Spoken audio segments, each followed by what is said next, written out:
Does that say pizza? No, it says quiche Lorraine. Oh, the logic is just woof, out the window. Well, howdy folks. Today we're going to be looking at more Americans in the wild, this time in the UK. So let's just get straight into the video. Hit it! This is the #1 UK phrase that threw me for a freaking loop when I first landed in London. Okay. You're right, UK. I'm all right, are you all right? Thank you for your genuine concern, but do I not seem okay? People literally just say that here, like you say hello. You go, you alright? Or how's it going? You know, instead of all the time saying hello, sometimes you might say hello to people, but most of the time it does seem to be, you alright? Or wagwan fam, or something like that. You alright? You alright? Are you good? Are we alright? Like, I'm about to throw hands at these people because I'm like, I'm fine. Are you fine? And then I realize it just means how are you, which... confusing. Hilarious. And I just found out that people from the UK aren't religious. What? Like 80% of the population is atheist. 80? Where did you get that number from? Is this what you would call culture shock? Because I'm sitting here like, how is that even possible? I thought it was about, like, I don't know, not even half. Yeah, well, in 2021, apparently it was 37.8%. So, yeah, it's probably about 40, maybe 45% by now. But definitely not 80%. I don't know where she got that number. Do y'all not believe in heaven and hell, then? Are you, nope. Like, you're not afraid of... Well, I don't. Everlasting condemnation? Nope, I'm not afraid of any of that stuff because I don't even think it exists. Well, until we find any proof, I think religion was just originally started as a way to try and explain unexplainable phenomena. My name's Russell, I'm an American living in the UK, and these are 3 more phrases they use here that I just can't bring myself to say. First one, all right. Fancy. Fancy. I can't say it. Specifically the way they say it here. When you fancy something here, that means you like it or you want it. When you say you fancy a person, that doesn't just mean that you like them. It means that you like them. Or you can say that you really fancy a thing. Often used when referring to food. Like, oh, I really fancy an Indian. Or you can use fancy in a way that says that something's like really, really nice or high end. So not that you fancy something, but saying something like, oh, that's fancy. Like if someone's put together a lovely dinner and they've set out the buffet, put the table mats, the room looks all lovely, and you go in and you go, oh, that looks very fancy. All right, next we have bloody. I just can't say it. I hear it mostly used as an adjective to emphasize something bad. We've all heard the phrase bloody hell. Bloody hell. I've even heard from some folks that live in the UK that it might actually be a vulgarity, like a swear word. Like you wouldn't want little kids saying it. I think I can't say this one because it doesn't come very naturally and I don't know when to use it. Well, for example, instead of saying effing hell, you could say bloody hell. And that's a lot more acceptable around especially parents and younger children. Even though some parents will still be like, ooh, don't say bloody. And my last one is the word cheers. Now this one I admit I'm actually getting a lot better at. But where I'm from, the word cheers is used almost exclusively for clinking glasses. And that's it. Like there's really no other time that you would use the word cheers. But here, cheers is used pretty synonymously with thanks. Like instead of a quick thanks or thank you, you'd say cheers. Now, of course, it's also used for clinking glasses here. They seem to do that a lot. But I'm definitely getting better at that one. Baby steps. Yeah, I like the word cheers as instead of thank you. In some simple ways, it's just nice to have a variety of words to choose between. Instead of someone saying thanks all the time, they could use thank you, cheers. Even something like nice one, mate. Like a lot of people use nice one as thanks. Most Americans find it really difficult to understand the British mindset. To be fair, a lot of Brits also find it hard to understand the American mindset. Or the European mindset, and here's why. I wholeheartedly believe it comes down to distance and travel. Back home, I can drive 8 hours and still be in the same state of North Carolina. Over here, in 8 hours, you're gonna drive through probably 3 countries and pick up 3 different accents along the way. That's why Americans treat a trip to Europe or to the UK like a bucket list vacation. Meanwhile, the British people treat a trip to Paris or Rome like we treat a beach vacation or a mountain getaway in America. Neither side is wrong. It just goes to show you how distance literally shapes how we view the world. That is quite true. I never really thought about it like that before. And yeah, he's totally right. In some places in Europe, you can drive for about 8 hours and go through like 3 different countries. I think it takes about 8 or 9 hours or something like that to drive from like the bottom of the UK to the very top of the UK. But obviously the UK is a lot taller than it is wide. But yeah, literally like driving from the east coast to the west coast of the US would be the equivalent to driving from like the UK to probably the edge of Russia Russia. But yeah, it's going to be like the whole distance of like the width of a continent practically, because that's what the US is anyway. Even though the United States of America is a country within a continent, you know, the whole of it is the width of the continent. Okay, now that I'm back in the US, here's my list of biggest, I guess, culture shocks of the UK. I'm gonna ready. Preface it. A lot of these are very minute because a lot of things have been very similar between the UK and the US. They use the word pudding for like many a food. Yeah, a few things. Yorkshire pudding. Yeah. Yorkshire pudding is like kind of like a biscuit. Christmas pudding is like a Jello.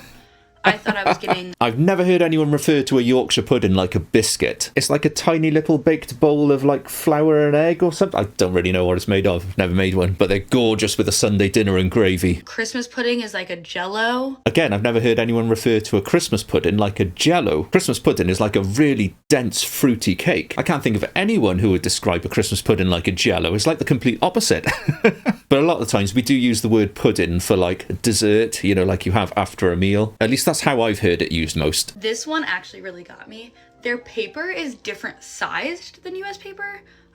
So when I went to get a notebook for school, I just like couldn't find a regular to me college ruled notebook, and it was all this A4 paper, and it's like bigger. It's just bigger. It looks like you need like a binder to carry that paper around. It's just like so much drama. So I like scoured until I found like a decomposition notebook, because those are made in the US, so they were the right size. Whenever I see schools and stuff like that on American TV, they just look like they got standard size notepads like we do. An A4's like, I don't know, it's nearly a foot. I think it's 28 point something centimeters tall, and I don't know how wide. This is really small, but instead of saying a friend group, they say friendship group. Like friendship, the whole word, which I thought was weird. I think it's more like tomato. I say friend group if I'm going to use friend group, but I have heard people say friendship group, so I think people just interchange. It's whatever you prefer saying. Okay, here's a big thing. They're obsessed with fire. Like, they think the place is going to burn down left and right. I live in a dorm. They test the fire alarm once a week. Not only that, but they test it between 8 a.m. and 9 a.m. every week.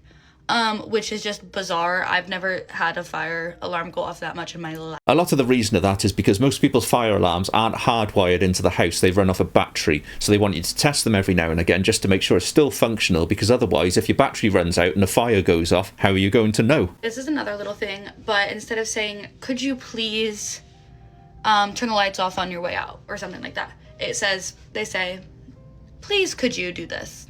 Like, the grammar is just different for please. Could you please, or please could you? Which threw me off when I first saw it written. I was like, well, that's not right, but... Again, you could use those words in any order. It makes sense both ways. So I think that's more to do with the people that she's interacted, probably in the area that she's in. Okay, and then they use the word burger to mean any sort of, like, meat sandwich. Like a chicken sandwich would be a chicken burger, instead of burger meaning, like, a beef patty. As it generally means in the US, like, you generally can count on that if you order a burger. They're not going to say chicken. Yeah.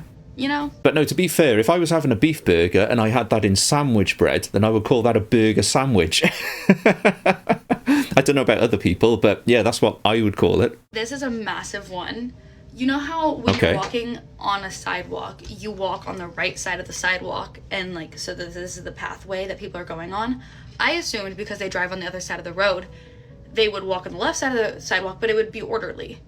Turns out it is just absolute mayhem. They've never determined what side of the sidewalk you should walk on, so they're just weaving, and everyone's getting in everyone's way. They don't walk on just one side of the sidewalk. And at first I thought, maybe it's because I'm at Cambridge, like, there's a lot of international people here, so we're all just walking on the side we want to walk on. But I asked my friend who is British, and she said it's a free-for-all. It's just totally a free-for-all, which is absurd. Literally, that's what I was going to say. It is a free-for-all. But, you know, most of the time you're aware of what's in front of you, and people just see people come in, and then you just kind of move accordingly so you can get past each other. It's pretty simple, and I've never really got into any problems with people, like, getting in the way. You get your assholes and guys trying to act tough and like, yeah, I'm not moving my ground, but yeah, not generally. This is my number one, and maybe the last one should have been, but this one, I'm not kidding, like, shook me to my core. I had to stop and think for a minute. My friend was ordering a drink at a bar, and she said, can I have a vodka Sprite? And they said, is a vodka lemonade fine? Now, she's not one for confrontation, so she said, I guess. But I was like... They're the same. She was like, Because, like, why in Sprite any is just world would that be lemonade. the same thing, right? And I don't even like lemonade, so I'm like, thank God that didn't happen to me. And then he pulls it out, and it's just fully of vodka Sprite. Just, like, not opening a bottle of, like, Sprite. Turns out, lemonade to them, like, Sprite is a type of lemonade to them. Yeah. Like, lemonade is not yellow to them, inherently. That one shook me to my core. That Sprite is lemonade over there. Okay, that's the end of my list for now. Yeah, you do get a lot of yellow lemonades over here. A lot of them from quite fancy brands. They're normally more expensive. But most of the standard lemonade you get over here is just completely clear. And I guess all you can see is bubbles, so it just looks like maybe carbonated water. But it still tastes like lemon. Everything is super old and dated, even their shops, which have never been modernized and are really old from the 1700s. It's amazing to have all the old stuff that we have. Most of it has so much more character than all the modern stuff. Like, having really old buildings and really cool architecture is quite normal for a lot of places in UK and all over Europe, really. But still, how is that a complaint? Like, I can literally drive 5 miles and go see a whole Roman amphitheatre and old barracks and stuff for free. I think some Americans are just jealous that they don't have ancient stuff to go and see on their doorstep. Unless you go to South America, because then you got the Mayans and the Inca places and loads of ancient stuff down there. All British cops dress like traffic wardens instead of normal cops like in the US, and do not carry guns, which makes me feel so uncomfortable. I kind of see what you mean a little bit, but still, I don't really think they look like traffic wardens. And yes, most don't carry guns for general police duties. I'm assuming they've still got like tasers and batons and stuff in the car. Candy is super strange here with the most bizarre flavors and contains bad things like wine, which is so inappropriate and dangerous for Wine gums do not contain actual wine. Oh, just imagine that. This person's got the mentality of if something's got a name in it, it's got to have that ingredient. Telephone boxes look nothing like what they do in the movies. They smell of urine and are vandalized with dangerous graffiti. Well, it does look like the ones that you see in movies, but this phone box specifically has been turned into a cash machine or an ATM as you know it in America. I'm not sure if there's still a phone inside the box, but I doubt it because I bet all that space is for the ATM and the money. But often over here, we take old post boxes and instead of ripping them down, we convert them. There's little villages that you can go to through the lanes, and often they've got telephone boxes and then loads and loads of books and shelves because they're basically like a library where people just donate books and then people can come and take them and then put them back. And there's no oversight on them. Whenever I've gone past them, they always seem to be full of books. So that's a cool little local community thing. And it keeps the charm of an old design of something like an old phone box. Deep dish style pizzas are super expensive and look and taste strange here, unlike normal ones in the US. For a starter, that is not a deep dish pizza. That's a quiche Lorraine. That's not even a pizza. God, it even says it on there. Does that say pizza? No, it says quiche Lorraine. Oh, the logic is just woof, out the window. The roller coasters here are super tiny and very boring, unlike the ones in the US, which are huge and so exciting to ride on. Yeah, I guess we don't have mega theme parks like they do in the US. We just have what we would consider normal size theme parks. There are some things that British or English people say that Americans would be confused by or would just think are funny or interesting. My credentials are that I'm an American and I'm living in London. That's your credentials. Are starting to see these videos and they're catching on, and it's kind of getting a little cringe, but I'm going to do it for you anyways. The first one is waffle or waffling. Waffle. It's like when you're kind of rambling or like making stuff up on the spot, kind of. Really like that. I want to implement that in the US. Yeah, it is. Sometimes there's things that can be said in like 10 seconds, but somebody waffles for so long and you're like, come on, get to the point. Or you're not even waiting for the point. You're just in standard conversation and they're just one of those people who they've always got to be saying something. So they're your worst wafflers. Next is instead of being like a girl named Shay, they'll be like a girl called Shay. Yeah, that's very true. I don't think I've ever introduced somebody as, oh, that's my friend named. We just normally say like, oh, this is, and you say the name. Obviously, cheers. Cheers! For everything. When you hold the door, cheers. Like it, Yep. but I can't say it because it sounds so unnatural and forced if I were to be like, cheers. Bloke. It's like a young guy or just like a guy in general. That's an interesting one. When I first heard that, I was like, what are you talking about? Yeah, literally just a slang for man. Like, look at that bloke over there. Or that bloke, Jeffrey Epstein, was a PDF file. Reckon? I reckon means like... I reckon. I think. Or like you think, I think. I reckon it's this. Or like do you see what... Also, they'll say lush as in like really nice and like... Oh, yeah.